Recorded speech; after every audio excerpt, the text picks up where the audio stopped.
And Kaki herself. Karibu sana, Kaki. Very much. Did you hear that synchrony of voice? Yeah, hey. I'm trying to look like an orchestra. Yeah. Should I stand and start doing this? Yeah. No, you confuse us. Utatu-confuse. Wait, yeah. stick to the decks, please. Okay. Yeah, stick to the decks. Kaki, karibu sana. Hi, thank you very much. Please, thank you. just turn to these people and tell them you have a mic? You have? Yes, I have a mic. Hola. Just a minute. Okay.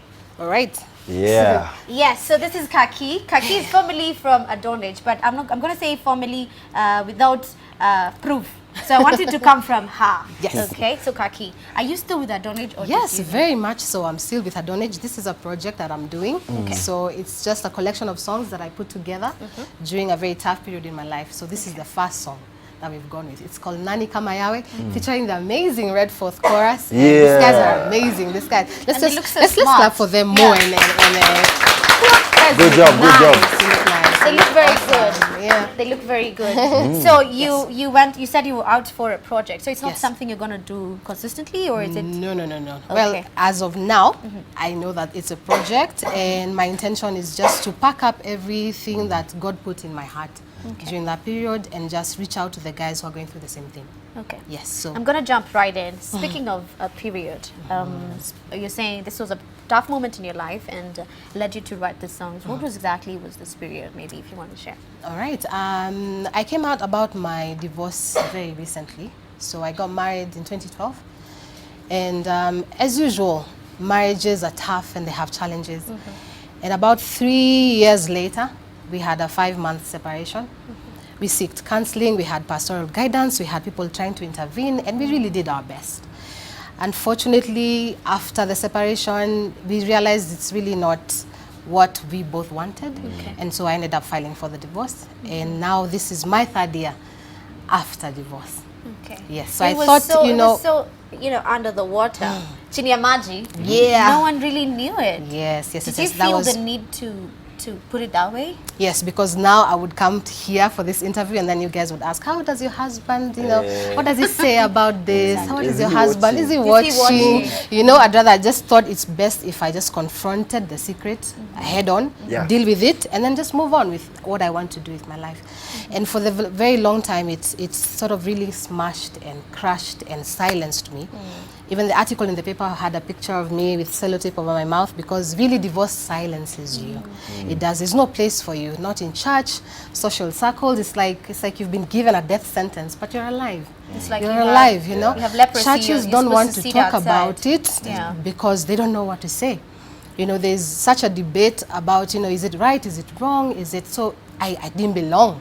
And I really did sink into depression. And there's a story that is on my channel about my struggle with acne. So I had a very, very bad skin disease because of the hormones and the stress and all that. But I thank God. I thank God that this far He has really brought me. And I believe that I have grown through what I went through. And that is what I would want for other young wives or people who've been married 10 years plus. Don't just go through a tough period, grow through it. Come out with something, come out better. Mo, akuna jema revenge, nini. I mean, in fact, come out stronger, work on you, work on yourself, work on the bitterness, bring it out, and just take it at the altar. There are times you will call your pastor, your mother, people get tired, and your friends even move on faster than you do. But you're still stuck on, oh my God, it happened. You're still unable to socialize. There are places I stopped going. The events I stopped going for. Even ministering with Adonage was a bit difficult, because then after the ministry, you sit down and you introduce yourself. Are you married? Where are you working? And I think, oh crap, here comes the question we all hate to answer. And I just decided, no more. I have to rise above this, and I have to conquer it. And many people are after, what was the reason? Reason hasa ilikuwa nini? Because it was 3 years. You were in it only for 3 years. Like, what was the reason? And I don't think, honestly, Grace, I don't think God brought me out of it for me to come here and expose the guy.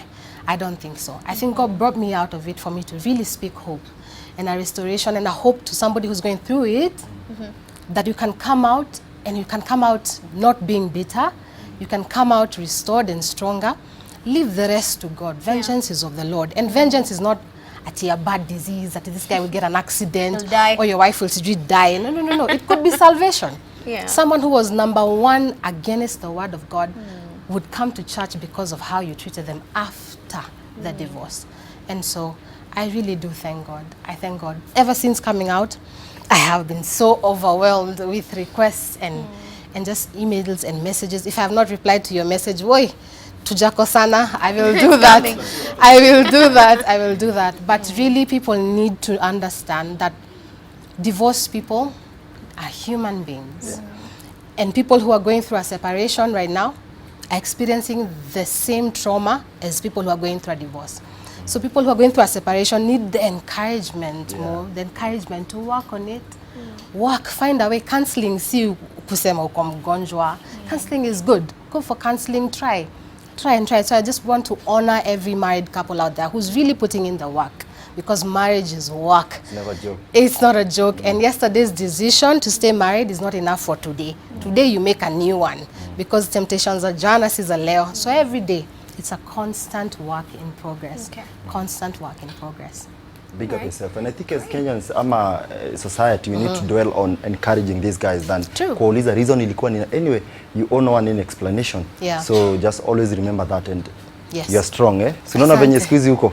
Hey. So whatever reason it was, you know it better. You don't have to explain to Kenyans. Thank you. Good job, good job. Thank you so much. So what next for Kaki? Kaki is doing an album right now. Yes. Very quick, 8 to 10 tracks. Yes. I was blessed to just be accepted by Fila, who is one of Kenya's best voice coach. He's taught these guys. He's brought up some serious music personalities in this country. And so he took me in and I sold to him my vision, and I think we're going to do about maybe 2 more songs with Red Force. And then I'll go telling who are the other producers along the way.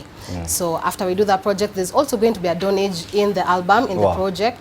So we're going to partner a Donage, Kaki Mwihaki, Red Force, and then we'll just really take the gospel out there. More we go to high schools, and the most dominating of issues are family-related issues, identity issues. Young girls and boys like these guys wondering, mini wanani. You know, people from broken homes wondering, is there a hope? Can I ever amount to something? And we are here to tell you, you can do it. Refuse to die. I experienced a pain that truly got me almost to take my life. And I used to be one of those people who would say, Mimi, because of somebody. Why me? Imagine I stopped and I decided I will never more pain that I have not felt. Yes. Never more pain you have not dealt in your life. Powerful. Exactly. Pastor Kaki. Pastor Kaki. Namba ya mpesa inakuja pale chini. Unachukua mpesa eh? Pesa. Haijulikane kwamba mimi siko kwa history. Sikuitisha namba. Wacha ikuje ya kuendeleza injili. Well, we have Red Forth here. Yeah. And Kaki, thank you so much. I think it's a point of healing when you share your story. Yes, you never know who's watching. That's you never know always take the first you step. have given. Most people want to heal first and then move. But even Christ himself was like, what do you have in your hand? Stretch out your hand. It's in the process of walking out, of getting up, that healing comes. True. Before we go, there's June babies. June babies in Red Forth. Yes. Yeah. Birthdays. And it's also my niece's birthday, Imani. Happy birthday, Mama. She's 4 today. Tutaimba kawimbo. Tutaimba kawimbo. Kawimbo birthday.